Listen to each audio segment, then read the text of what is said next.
I want us to look at some leadership pairs. Some leadership pairs.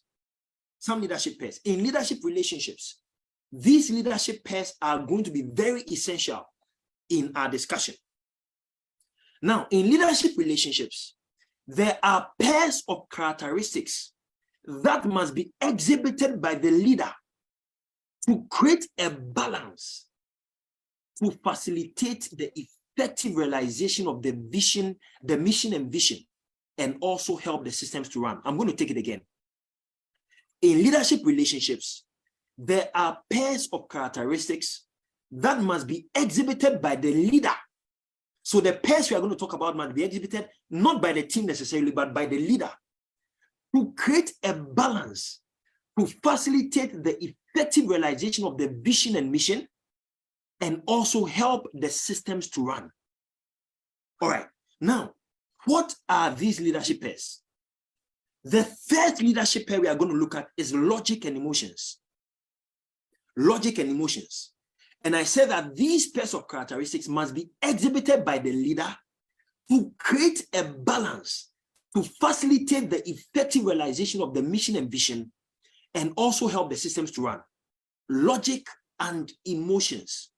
Logic and emotions. Last year, when we were looking at building capacity for leadership, in the fourth part, I believe, we spoke about thinking as a capacity building feature in leadership. And in speaking about thinking, I remember we looked at the two parts of the brain. And in looking at the two parts of the brain, we looked at the left hemisphere and the right hemisphere. And then I quoted from mayfieldclinic.com that in general, the left hemisphere controls speech, comprehension, arithmetic, and writing. The right hemisphere controls creativity, spatial ability, artistic and musical skills. So we said that there are two parts of the brain, the left brain and the right brain. The left brain is logical. The right brain is creative and emotional. In the leadership pairs, we are saying that the leader should exhibit both logic and emotions. Both logic and emotions. From psychologytoday.com, Michael Levine says that all human brains have an emotional and logical side. All human brains have an emotional and logical side. That's the left brain and the right brain, the left hemisphere and the right hemisphere. So in leadership, both must be exhibited. We should be emotional, but we should be logical. Or we should be logical at the same time, we must be emotional. There must be a balance. If a leader exhibits only emotions, he will make a lot of mistakes. On the other hand, if a leader only exhibits logic, he will make a lot of mistakes. And that is why God in his wisdom gave us the left brain and the right brain. The logical side and the emotional side, and both are put together to form the complete brain. We cannot function with only one side in leadership.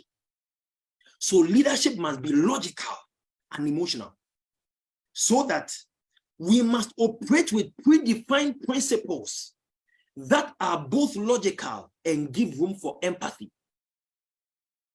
We must operate with predefined principles that are both logical and give room for empathy. So the first leadership pair is logic and emotions. Let's look at the second leadership pair. Second leadership pair. Friendliness and firmness. Friendliness and firmness. So in leadership, we must be friendly and we must be firm. If we are only friendly and not firm, we will distort the system and make it difficult for the vision to be fulfilled. On the other hand, if we are only firm and not friendly too, we will create a problem. So these pairs must go together. Logic and emotions, friendliness and firmness. I was listening to a pastor speak, and then he mentioned something interesting. He said that at a point in the church, in the growth of the church, he had friends in the church, and it's like the friends were not really going according to the rules and the systems. So he said one day he had a conversation with them, and then he told them that, do you know something? If you are willing to stay in the church, it will be very necessary that you follow the rules and the systems, because everybody knows you to be my friends. If you disregard the rules, you will become an example for the members to follow, and everybody will be disregarding the rules. If the rules are disregarded, we cannot fulfill our vision as a church. So he said it's two things. Either you stay in the church and you follow the rules, or you can choose to leave the church, join another church. When I close church, I will come and see you people who will have fun, who will eat our rice, and we'll play our games and do whatever we want to do. So if you are staying, you must abide by the rules. But then because I'm a friend to you, if it is difficult to abide by the rules, you can go and join another church. Whenever I close church and you also close from a church, we can still meet. We are still friends. He says so that I save my ministry and we save our friendship. So there are two ways I'm going to save the ministry and I'm going to save the friendship. One, you stay and obey the rules, or you leave and the rules work. So this is friendliness and firmness. So every leader must be friendly and firm at the same time. All right, that's the second pair. Let's look at the third pair, and that'll be our final for tonight. The third pair is empathy and apathy. Empathy and apathy. Empathy and apathy. Now, some people may prefer a definition. So let me define empathy from Merriam-Webster, and I'll define apathy from Merriam-Webster dictionary. Empathy, the action of understanding, being aware of, being sensitive to, and vicariously experiencing the feelings, thoughts, and experience of another, of either the past or present, without having the feelings, thoughts, and experience fully communicated in an objectively explicit manner. Now, what Merriam-Webster is saying that empathy means you are able to feel for people. Someone has a concern, and you're able to fix yourself in the person's shoes and feel it as if you are the one in the person's shoes. That is empathy. Now, what is apathy? According to Merriam-Webster, it gives two definitions. One, lack of feeling or emotion. Also, impassiveness. Two, lack of interest or concern. Also, indifference. So, lack of feeling or emotion, which is impassiveness, or lack of interest or concern, which is indifference. Now, why is empathy? Why are empathy and apathy a good pair? Because in leadership, there are certain moments that empathy must be displayed, and there are certain moments that apathy must be displayed. If you are a leader and you are only empathetic and you are not apathetic, there will be an issue. Also, if you are a leader and you are apathetic and not empathetic, there will be an issue. There are moments when you must be empathetic, and there are moments when you must be apathetic. For example, let's say you've been criticized about something by someone. You've taken the criticism as feedback. You've considered the feedback. You've looked through it and you've realized that the criticism coming to you is actually inaccurate. It seems the person just doesn't like you. And even though there is nothing wrong, and you've tried and tested that criticism, not only with your ears and your eyes, you've made other people consider the criticism coming to you. And they're all saying that, oh, no, we've all looked at what the person is saying. We think what the person is saying is not true. And the person keeps stressing on that criticism, even when every other person has clearly looked at it and they are like, no, you are actually not wrong in this matter. In such a situation, you must now display apathy by saying, I don't care.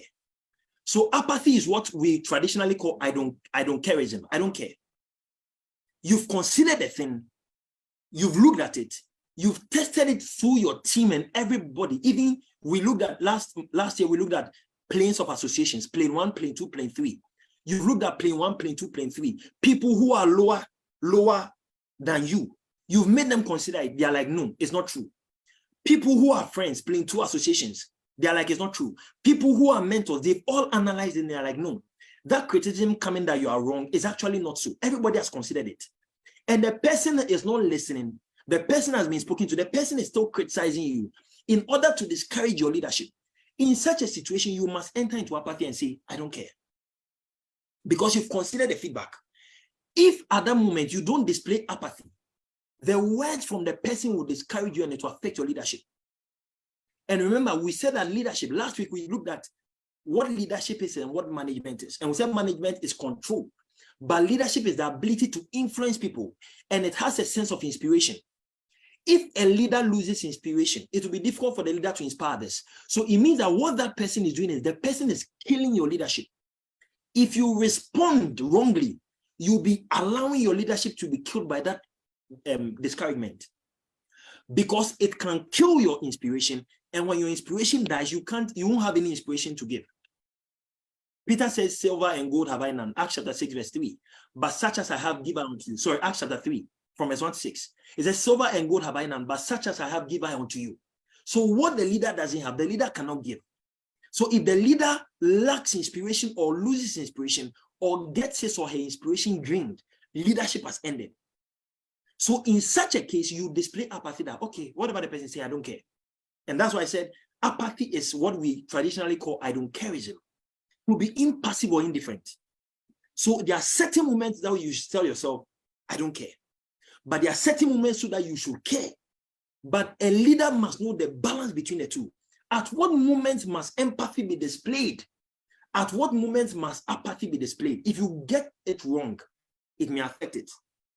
So if you display apathy when you should display empathy, there'll be a problem.